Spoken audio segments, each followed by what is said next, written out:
जय श्री कृष्णा। राधे राधे फ्रेंड्स, कैसे हैं आप सब। मेरे लड्डू गोपाल चैनल में आप सबका स्वागत है फ्रेंड्स। आज मैं आप सबको एकादशी उत्पन्ना एकादशी की महात्म्य कथा सुनाने वाली हूँ फ्रेंड्स। मार्गशीर्ष कृष्ण पक्ष की उत्पत्ति एकादशी महात्म्य कथा सुनाने वाली हूँ फ्रेंड्स। मार्गशीर्ष महीने में पड़ने वाली अगहन मार्गशीर्ष महीने में पड़ने वाली कृष्ण पक्ष में पड़ने वाली उत्पत्ति एकादशी कथा का महात्म्य सुनाने वाली हूँ फ्रेंड्स। तो सबसे पहले हम एक लोटा जल रखकर कथा पढ़ेंगे, ठीक है फ्रेंड्स। उसके बाद देखिए, हाथ में पुष्प या फिर तिल लेकर कथा पढ़ना है। तो हम तिल ले रहे हैं, आप पुष्प भी ले सकते हैं, तिल भी ले सकते हैं। अक्षत का प्रयोग नहीं करना है और खाली हाथ कथा नहीं पढ़ी जाती है, खाली हाथ सुनी भी नहीं जाती है, ठीक है। तो कथा इस प्रकार से है फ्रेंड्स, कथा पूरा सुनिएगा। कथा इस प्रकार से है। श्री सूत जी ऋषियों को कहने लगे, विधि सहित इस एकादशी का व्रत का महात्म्य तथा जन्म की कथा भगवान कृष्ण ने युधिष्ठिर को सुनाई थी। सतयुग में एक महाभयंकर राक्षस मूर नाम का प्रकट हुआ था। उसने अपनी शक्ति से देवताओं को विजय किया और अमरावती पुरी से नीचे गिरा दिया। बेचारे मृत्युलोक की गुफाओं में निवास करने लगा और कैलाशपति की शरण में जाकर दैत्य के अत्याचारों का तथा अपने महान दुख का वर्णन किया। शंकर जी कहने लगे, आप भगवान विष्णु की शरण में जाइए। आज्ञा पाकर सब देवता क्षीर सागर में गए और वहीं शेष की शैया पर भगवान शयन कर रहे थे। शेष की शैया पर भगवान शयन कर रहे थे। वेद मंत्रों द्वारा स्तुति करके भगवान को प्रसन्न किया। प्रार्थना करके इंद्र कहने लगा, एक नारी जग नाम का दैत्य ब्रह्मावंश से चंद्रावती नगरी में उत्पन्न हुआ।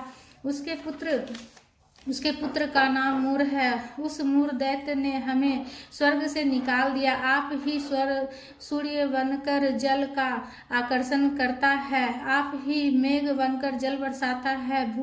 भूलोक के बड़े बड़े कर्मचारी देवता सब शरणार्थी बन चुके हैं। अतः आप उस बलशाली दैत्य को मारकर हमारा दुख दूर कीजिए। भगवान बोले, देवताओं, मैं तुम्हारे शत्रु का शीघ्र संहार करूंगा। आप निश्चिंत होकर चंद्रावती नगर पर चढ़ाई करो। मैं तुम्हारी सहायता करने पीछे से आऊंगा। आज्ञा मानकर देवता लोग वहां आए जहां युद्ध भूमि में मूर दैत्य गरज रहा था। युद्ध प्रारंभ हुआ, परंतु भगवान विष्णु भी आ पहुंचे। सुदर्शन चक्र को आज्ञा दी, शत्रुओं का संहार करो। चक्र ने चारों ओर और सफाई कर दी। एक मूर दैत्य का सिर ना काट सका और ना गदा उसकी गर्दन तोड़ सकी। भगवान ने सारंग धनुष हाथ में लिया। बाणों द्वारा युद्ध प्रारंभ हुआ, परंतु शत्रु को मार ना सके। अंत में कुश्ती करने लगे। हजारों वर्ष व्यतीत हो गए, परंतु प्रभु का बंद एक ना सफल हुआ। मूर दैत्य पर्वत के समान कठोर था, प्रभु का शरीर कमल के समान कोमल था। थक गए, मन में विश्राम की इच्छा उत्पन्न हुई। शत्रु को पीठ दिखाकर भाग चले। आपकी विश्राम भूमि बद्री का श्रम थी। वहां एक गुफा 12 योजन की थी। हेमवती उसका नाम था। उसमें घुसकर सो गए। मूर दैत्य भी पीछे पीछे चला आया। सोते हुए शत्रु को मारने के लिए तैयार हो गया। उस समय एक सुंदर कन्या प्रभु के शरीर से उत्पन्न हुई, जिसके हाथ में दिव्यास्त्र थे। उसने मूर के अस्त्रों शस्त्रों को टुकड़े टुकड़े कर दिए। रथ भी तोड़ दिया। फिर भी उस सूरवीर ने पीठ न दिखाई। कुश्ती करने को कन्या के समीप आया।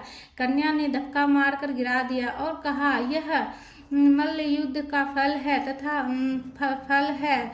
जब उठा तो उसका सिर काट कर कहा, यह हठ योग का फल है। मूर की सेना पाताल को भाग गई। भगवान निद्रा से जागे तो कन्या बोली, यह दैत्य आपको मारने की इच्छा करके आया था। मैंने आपकी शरीर से उत्पन्न होकर इसका वध किया। भगवान बोले, तुमने सब देवताओं की रक्षा की, मैं तुम पर प्रसन्न हूँ, वरदान देने को तैयार हूँ। जो कुछ भी मन में है, इच्छा है, प्रकट कर मांग लो। कन्या बोली, जो मनुष्य मेरा व्रत करे उनके घर पुत्र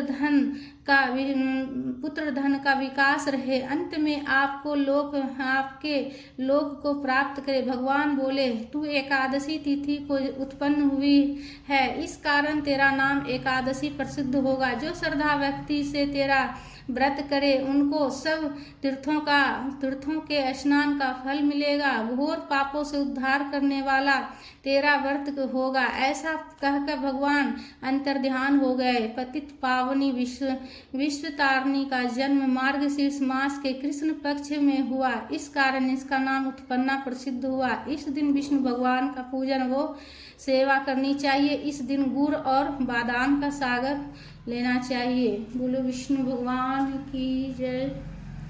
कथा संपूर्ण हुआ। हाथ में जो तिल है प्रभु के चरणों में समर्पित करेंगे और जो जल से भरा हुआ लोटा रखकर हमने कथा पढ़े थे, ये जल हम सूर्य भगवान को चढ़ा देंगे, अर्घ दे देंगे इस जल से।